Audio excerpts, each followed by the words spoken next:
All right, Dakota, welcome back to the video analysis of your hitting experience swings. I want to go ahead and pull up a Major League player. I know you may be a big St. Louis Cardinals fan.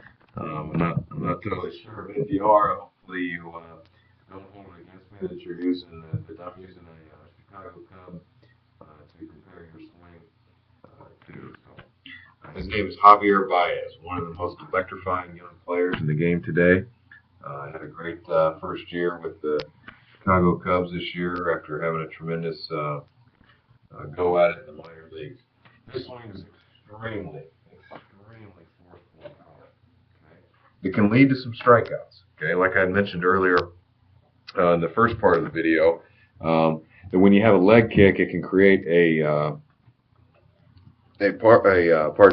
problem with timing.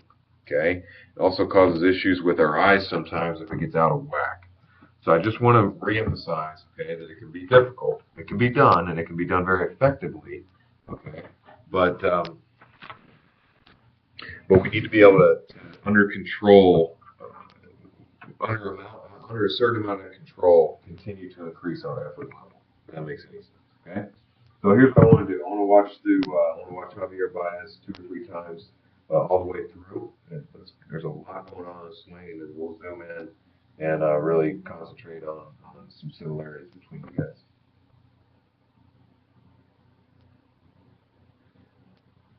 As you get to watching this, you'll notice that the right side of the camera kind of cuts out, but that's okay. We're focused mainly on his backside and his front shoulder, front head of the head as he gets to contact, which we'll still be able to see. So let's watch one more time. Okay.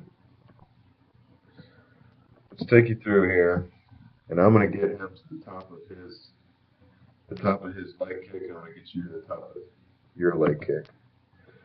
All right. Let's see if we can go right here.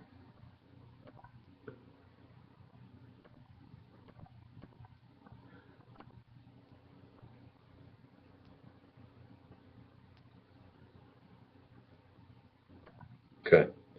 Let's see the differences in you guys' leg kicks. Okay. The first thing, I don't want to talk about our lower body just yet. Okay. I don't want to talk about it just yet. I want to talk about the posture in our neck and our head. Okay. And we didn't talk about this in the first part.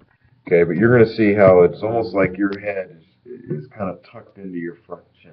And so is his, but it seems more kind of protruded towards the baseball.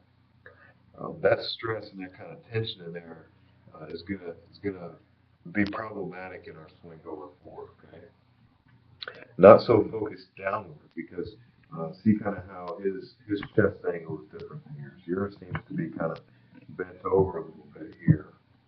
All right in this area, whereas his seems to be a little bit more upright. Okay, so and it's just refining. It's just refining our leg kick and our swing.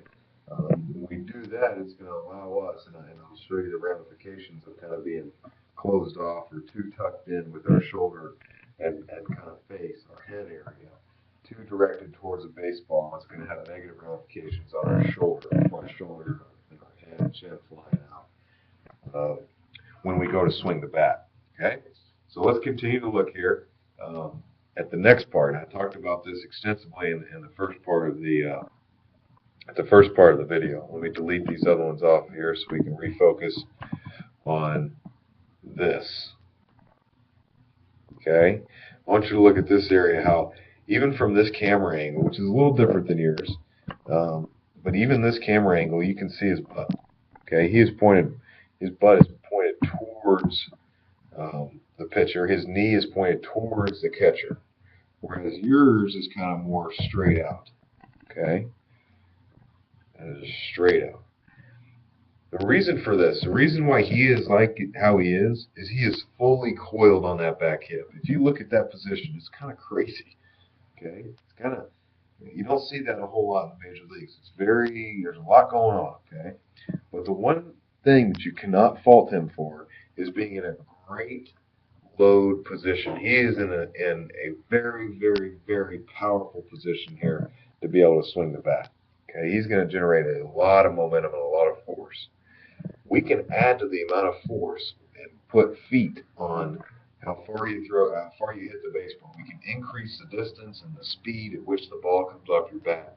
If we're able to make a pretty simple adjustment and just start turning our hips a little bit more, our butt facing the pitcher, our knee facing the catcher a little bit more, to generate even more strength and speed, explosiveness off that backside. Okay? So really take that home with you and really work on that going forward. Okay? The next part, I want to delete these off of here again, and then I want to go back to what we were talking about a few minutes ago about your head kind of being tucked and your chest angle being out over the plate a little bit. As we get going here, I want you to see something. Into this part, and our head and shoulders get moving out. Okay?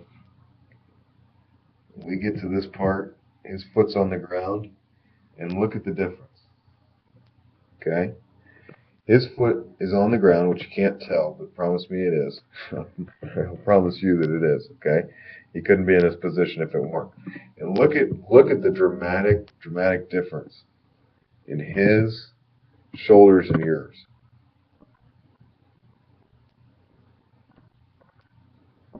His are still squared, if not a little bit closed towards the pitch, okay? So when he starts to go, the bat now is at the right, it's almost exactly where yours is, okay? And his shoulders are just now a little bit closed and maybe a touch open, okay? What we call where the position you're in your swing and where it goes from here, we call this working uphill.